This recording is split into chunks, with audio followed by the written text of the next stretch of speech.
Welcome, dear listener, to a place where history slows down and time itself feels drowsy. Tonight, we begin a journey not of kings and battles alone, but of quiet pages, forgotten scrolls, and a scribe whose ink whispers through centuries. Allow each word to calm your thoughts and let your eyelids grow heavy as the story unfolds. Settle in, relax, and do not forget to like and subscribe. As you settle into this quiet moment, imagine the world outside fading into silence. The distractions of the day grow softer, like distant echoes, leaving only the gentle rhythm of a voice guiding you through time. Every detail in this story will be spoken slowly, every pause designed to help you breathe more easily, and every word chosen to let your thoughts drift calmly towards sleep. Long ago, in a time that has slipped quietly between the cracks of memory, there lived a man whose life was dedicated to words. He was not a warrior nor a ruler, but a humble scribe. His duty was simple: to capture the voices of his age with ink and parchment. Yet his story was nearly lost, buried beneath centuries of silence, waiting for a gentle moment such as this to be remembered again. Imagine a library hidden deep within the heart of an ancient kingdom, a place where stone walls held the cool air of centuries past. The halls were lined with shelves that stretched higher than a man could reach, each one carrying scrolls and volumes wrapped in dust. The silence inside was profound, broken only by the faint creak of wood or the flutter of a forgotten page. It was a sanctuary of memory, a temple of knowledge where time seemed to rest upon every surface. Candles burned slowly in iron holders, their flames trembling gently as though careful not to disturb the peace. To walk within this place was to feel history breathing softly, a steady presence that asked for patience and rewarded only those who lingered long enough to listen. Row upon row of wooden shelves stood in quiet formation, each carrying the weight of stories that few had touched in countless years. The scrolls were tied with faded ribbons, their edges browned by the slow passage of time. Some leaned gently against one another, as though whispering secrets only parchment could understand. Dust lay upon them like a blanket, undisturbed and patient, guarding the words gaze inside. Each scroll held the promise of forgotten kings, of long journeys, of ordinary lives recorded with care, yet they waited in stillness, untouched. To look at those shelves was to gaze upon centuries asleep, resting peacefully until the rare hand of a scribe lifted them back into light. If one listened closely within that silent hall, there was a sound almost too faint to be real. It was the soft rustle of ancient papers shifting in the still air, a murmur born from the weight of centuries. The parchment seemed to breathe, its edges curling slightly as if recalling the hands that once unrolled it. Every sheet carried a quiet memory, the echo of a quill that had glided across its surface in dim candlelight. To some, it may have seemed like nothing more than the stirring of dry paper, but to a patient ear, it felt like whispers, voices of forgotten scribes, speaking gently across time, reminding us that even silence has a story to tell. The library was more than a collection of scrolls and books. It was a chamber where time itself seemed to rest. Hours did not pass in the usual way inside those walls. The morning light, that entered through narrow windows moved so slowly across the stone floor that it felt almost still. Candles melted at a patient pace, their wax forming gentle rivers that hardened without haste. Even the air carried a heavy calm, as if it had chosen to pause and remain there forever. To step into that room was to leave behind the world of clocks and calendars, and to enter a space where history slept quietly, wrapped in shadows and dust. It was a place where nothing hurried and nothing ever truly ended, where time chose to close its eyes and dream. In that quiet chamber, where shelves stood like silent guardians, there was a single figure. By the glow of a trembling candle sat the scribe, his posture bent yet steady, his eyes fixed upon the parchment before him. The flame painted his shadow tall against the stone wall, swaying with every flicker of light. Around him, silence pressed close, but he did not resist it. He welcomed it, for in the stillness his quill found its rhythm, scratching softly across the page like the steady breath of someone at rest. Alone in the vastness of the library, he appeared both fragile and eternal, a keeper of stories no one else had the patience to preserve. The candlelight wrapped him in solitude, yet also in purpose, as though reminding him that even in loneliness there is meaning. Day after day, the scribe followed a rhythm as unchanging as the stone walls around him. He would dip the quill into ink, lift it carefully, and guide it across parchment with quiet precision. Each stroke was patient, each letter deliberate, as though he feared to wake the words that slept within the ink. Morning would pass into evening, yet his motion rarely shifted. He copied passages of wisdom, chronicles of kings, prayers whispered long ago, and even the simplest accounts of harvest and trade. To him, nothing was too small to preserve. His life was measured not in hours or season, but in lines and margins, in the careful balances of black ink upon pale surface. The repetition did not weary him. It was his purpose, his devotion, and perhaps his only form of prayer. The quill moved with a steady grace, its tip gliding across the parchment in slow, deliberate strokes.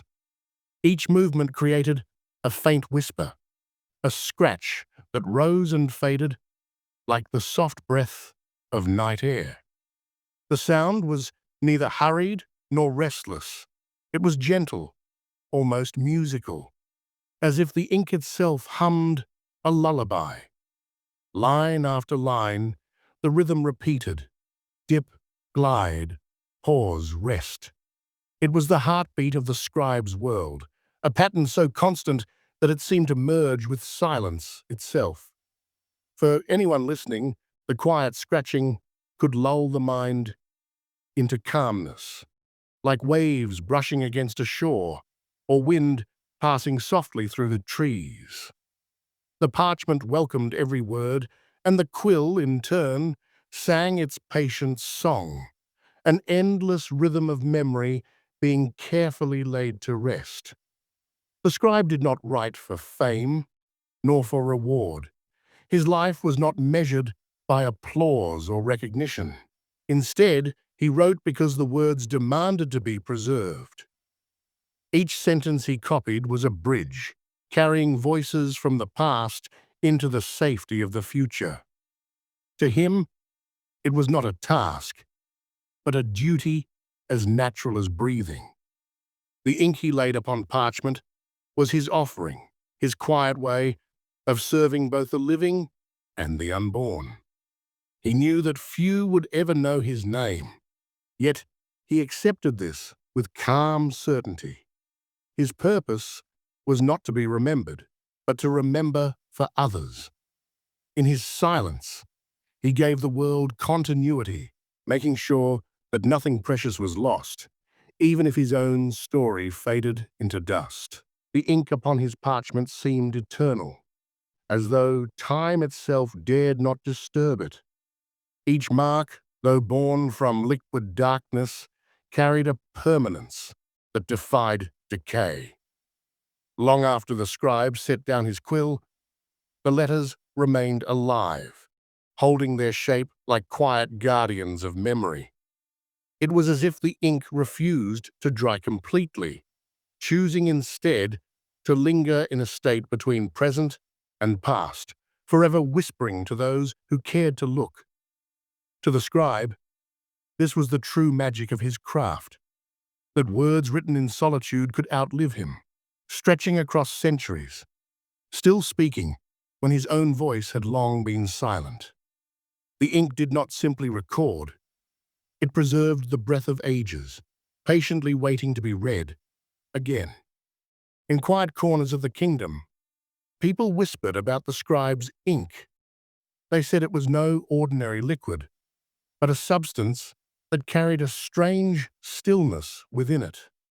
Some believed the ink was alive, sleeping gently upon the parchment until the right eyes opened it again. Others claimed it was mixed with rare herbs and midnight oils, giving it the power to hold words far beyond the life of the man who wrote them. To the villagers, these were only legends, tales passed from one tongue to another by firelight.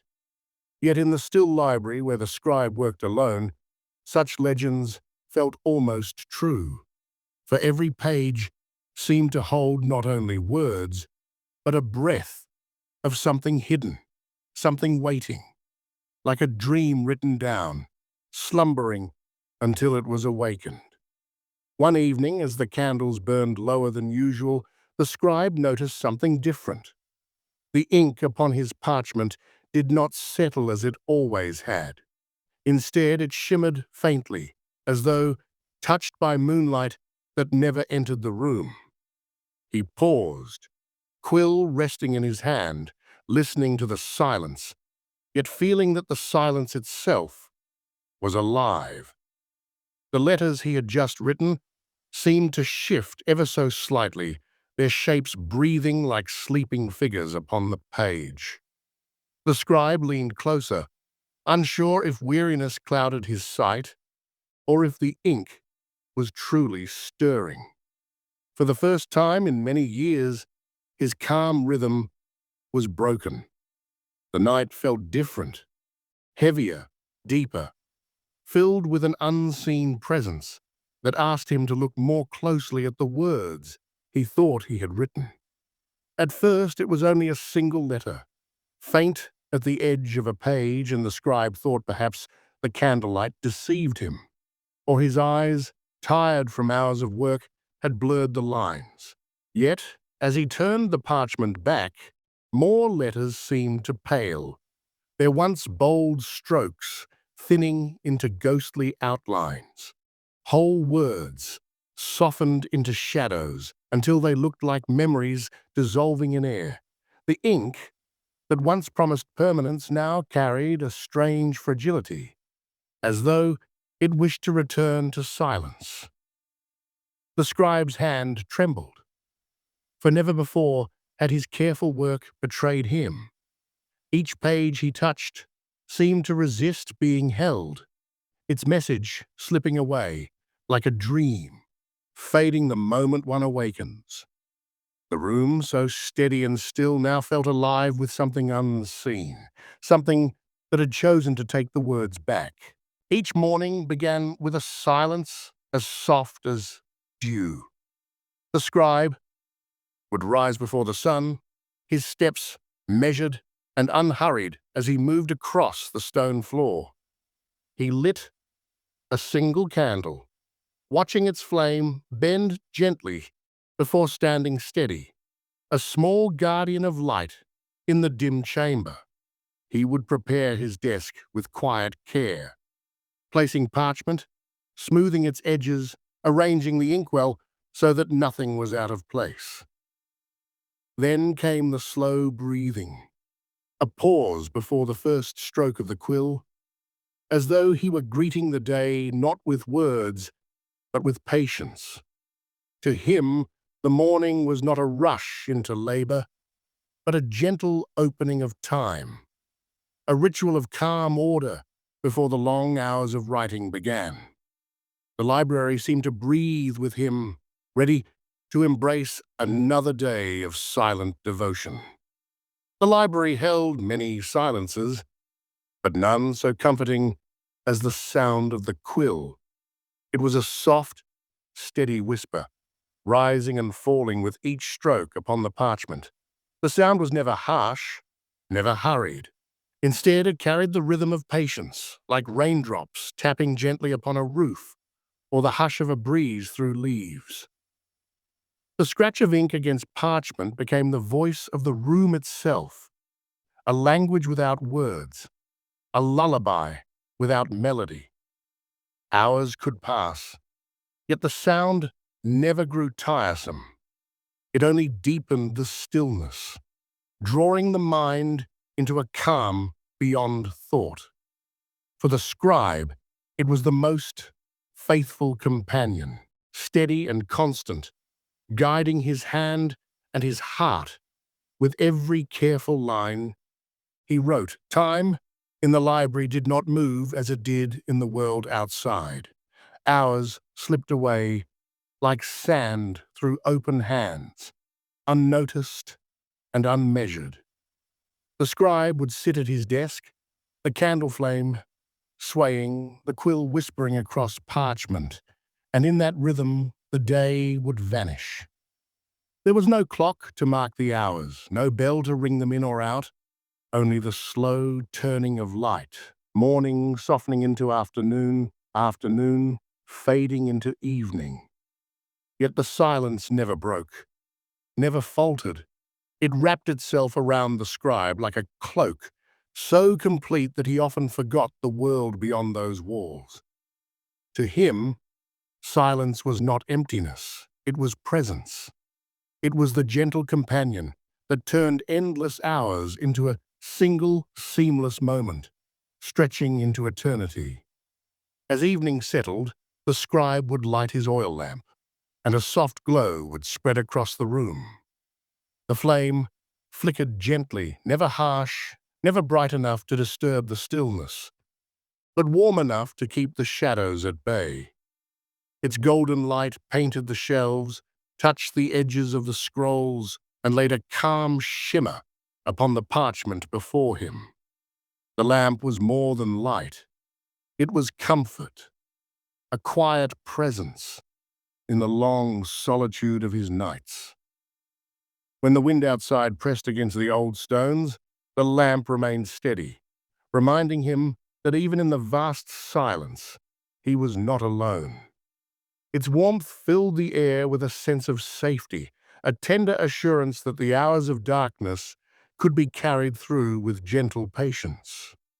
In the stillness of the library, the scribe's thoughts wandered as lightly as dust in a sunbeam. They did not rush, nor did they cling. They floated gently, appearing and vanishing with no effort at all. A memory of his childhood might rise, soft and hazy, only to dissolve as another thought took its place. A face he once knew, a word he once heard, a silence he once felt beneath the stars. Like dust, his thoughts belonged to no one moment, carried on invisible currents, drifting without destination. He never tried to capture them, for he knew they were part of the stillness itself. To think, to dream, to let the mind wander. It was not distraction, but a rhythm as natural as the quill upon the page. In this drifting, he found a quiet companionship, as though even his thoughts wished only to rest. Among the countless scrolls that lined the shelves, many appeared plain and silent, their edges worn, their surfaces faded with age, yet the scribe knew each one carried a tale within, a memory sealed in ink, waiting patiently to be discovered. Some held stories of kings and the battles, their voices once loud but now hushed into sleep. Others contained gentle records of everyday lives, a merchant's ledger, a farmer's account of the seasons, a healer's notes on herbs and remedies. To most, these seemed ordinary, but to the scribe, they were treasures. He understood that history did not live only in grand victories, but also in the small breaths of forgotten people. As he unrolled each scroll, it felt as though he was unwrapping time itself, letting its stories stretch and awaken for just a moment, before returning them carefully to their rest. There were scrolls that had never been opened since the day they were written. Dust had gathered upon them, and time had forgotten their names. Yet within those fragile rolls of parchment lay stories, carefully written, lovingly preserved, that no eyes had seen for centuries. The scribe often wondered if anyone would ever read them, or if they were destined to sleep forever in silence. Still, he did not feel sorrow in this thought, for to him, the act of writing was enough. A story existed the moment it was placed upon the page, whether or not it was read. It was like a seed planted in soil that might never be walked upon, yet it carried life within it all the same. Even unread, the words had meaning. Even hidden, they had weight. And in the still library they waited, patient as the dust, for a reader who might one day arrive. The kingdom that once thrived outside the library walls now lived only in the records kept within. Its voices no longer echoed in markets, its banners no longer waved in the wind, its rulers and citizens long turned to dust.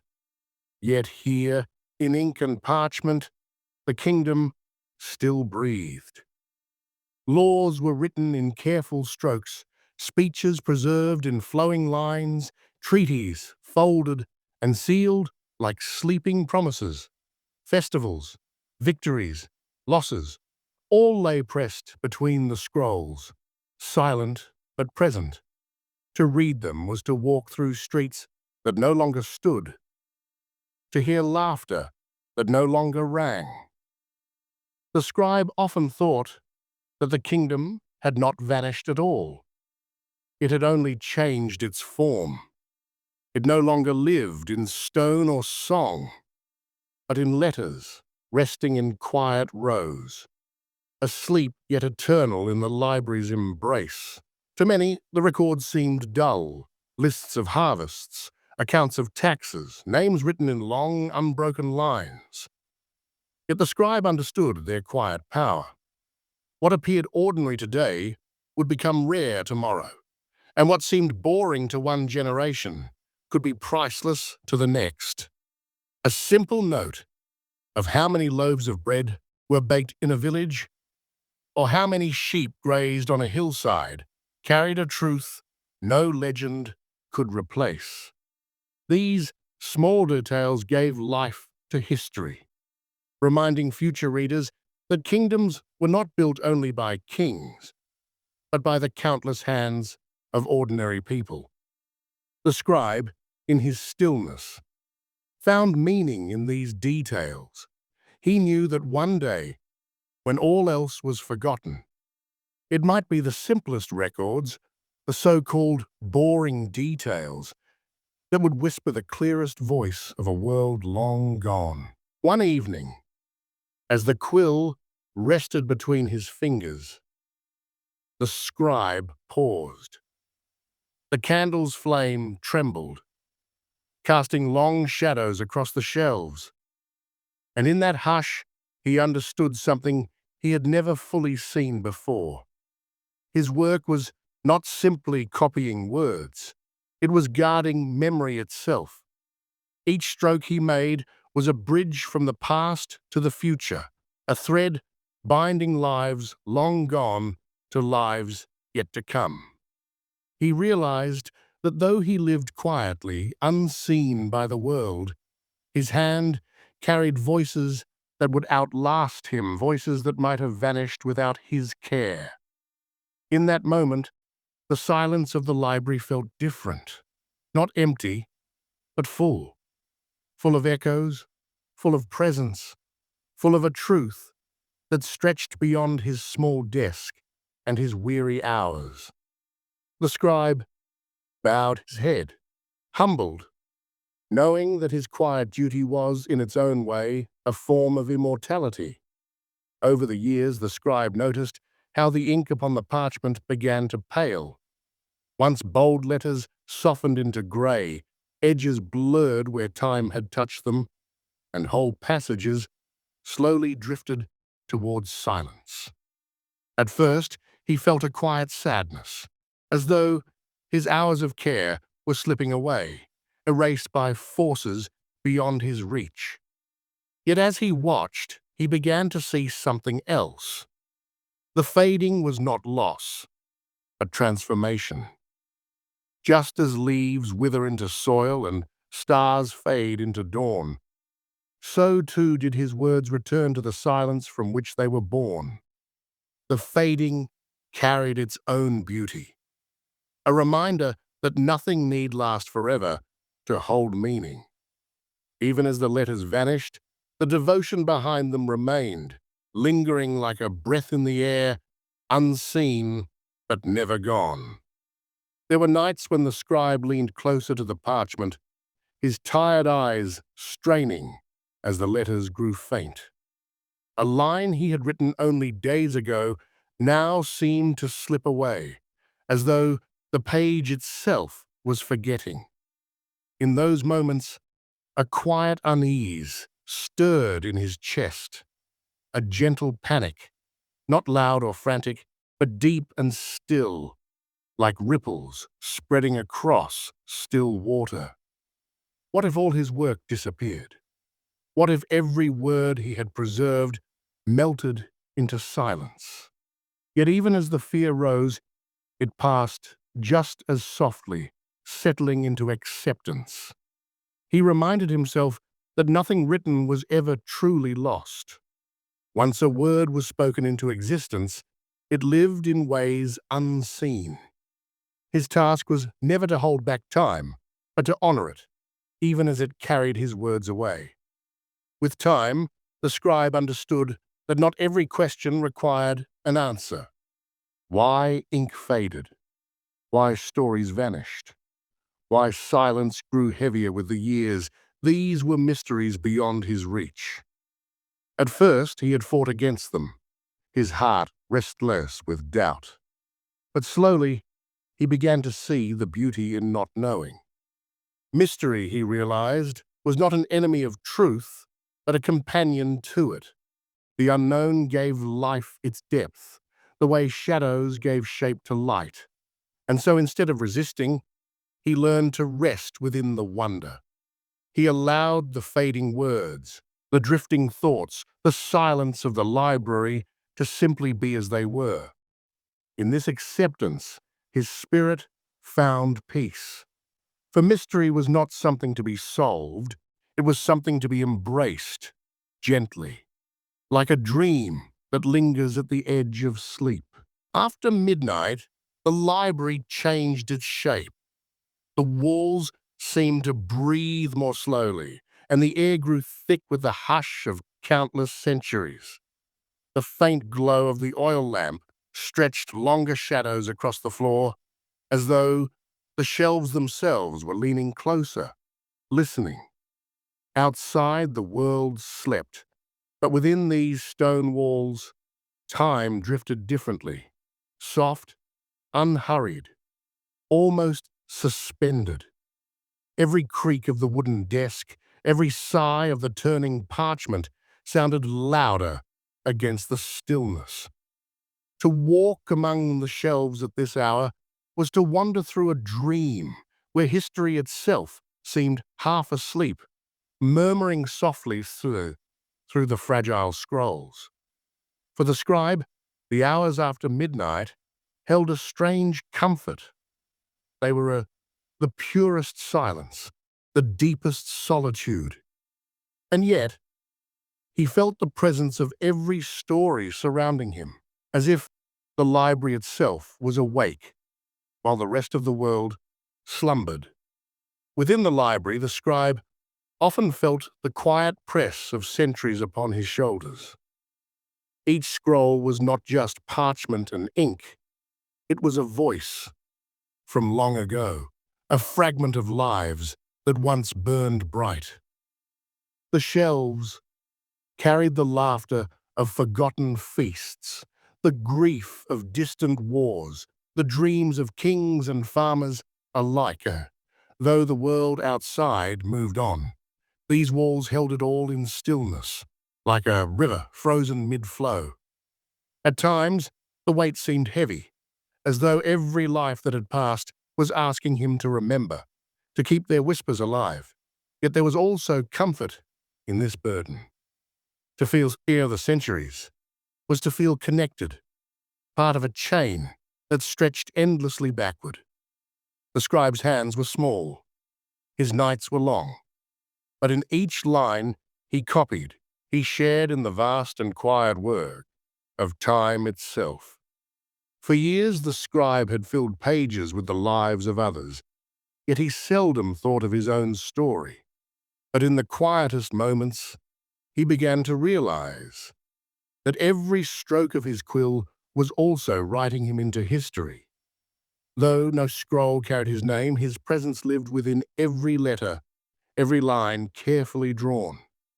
His days of silence, his nights by candlelight, his devotion to detail, all were woven into the fabric of the library itself. Perhaps no one would ever write a grand tale of the lonely figure who kept words alive. But he understood now that his story did not need to be told aloud. It was already hidden in the spaces between lines, in the patience of the script, in the quiet breath of the ink. His life, too, was a record, not of conquest or power, but of care. And that, he felt, was enough. As the scribe traced another line onto the fading parchment, a question lingered in his heart. Who would remember him when the ink was gone? The stories he copied would live on, carrying the names of kings, the victories of warriors, the chronicles of empires. But his own hand would remain unseen. He wondered if the quiet hours of his life would dissolve like dust in a shaft of sunlight, unmarked and unspoken. Perhaps no one would know the face behind the words, or the weary eyes that bent over candlelight night after night. Yet as the thought deepened, a softer truth emerged. To be remembered was not always to be named. His spirit was already etched in the very act of writing. Each letter bore a trace of his care, each page a shadow of his devotion. Even if no one spoke his name, he would live in the rhythm of the words he preserved, hidden but eternal. The scribe often thought of the ink as something more than a liquid pressed into parchment. To him, it was alive, breathing, waiting, dreaming. When the words began to fade, he did not see them as lost, but as resting, like embers hidden beneath ash. Ink could sleep, yes, but it never truly died. Somewhere in the silence of the library, the stories remained, waiting for eyes yet to open, for voices yet to read them aloud again. Even if centuries passed, even if the parchment crumbled, the essence of those words lived on in the memory of the world, subtle and unbroken. The ink became not just a tool, but a spirit of endurance, a reminder that what is written, what is remembered with care, may slumber for ages but will always rise again, quietly, when the time is right. The scribe's life was not filled with adventure, nor did it echo with the noise of triumphs. His days passed in gentle repetition, his nights lit only by the glow of a single flame. Yet within this quiet work, he found a kind of fulfillment that few ever touched. Each scroll he copied was not just a task, but a devotion, a promise to the voices of the past that they would not be forgotten. While others chased glory or wealth, he chose patience, detail, and silence. It was not an easy life, but it was steady, anchored by purpose. Though the world outside might never know his name, his heart rested in the knowledge that his work mattered, that his hands were part of a timeless chain of memory. In the stillness of his routine, he discovered a deeper richness, the kind of peace that only a life devoted to quiet work can bring. There came a night when the scribe unrolled a fresh piece of parchment, sensing that it would be his last. The library was as silent as ever, yet something in the air felt different, heavier, softer, almost like a farewell. His hands, though worn and trembling, still held the quill with care. Each line he wrote was slower than the one before, as though he wanted to stretch the moment, to let the ink carry his breath a little longer. He knew that time, like words, was always slipping away, but there was no sadness in his work. The final scroll was not an ending but a continuation, a bridge between himself and all who might one day find his words. As the lamp flickered low and the shadows gathered closer, the scribe's quill rested at last. The scroll lay before him, filled with quiet devotion, a testament not just to the past he had preserved, but to the life he had lived. The scribe often wondered who might one day stumble upon the scrolls he left behind. Perhaps they would not be scholars or kings, but quiet souls who sought comfort in gentle words, wanderers who listened more than they spoke, dreamers who found meaning in the silence between sentences. For them, his work was a gift, softly given, without demand or expectation. Each story, each fading line, carried not just history, but a fragment of peace, a rhythm meant to soothe restless hearts. He did not write for glory nor for recognition, but for the possibility that somewhere, someone might find solace in the stillness of his words. And so he left them, carefully preserved, like lanterns waiting to be lit by those who dream not of power, but of wonder. In this way, the scribe knew he would always remain alive, whispering gently through the words he left for dreamers.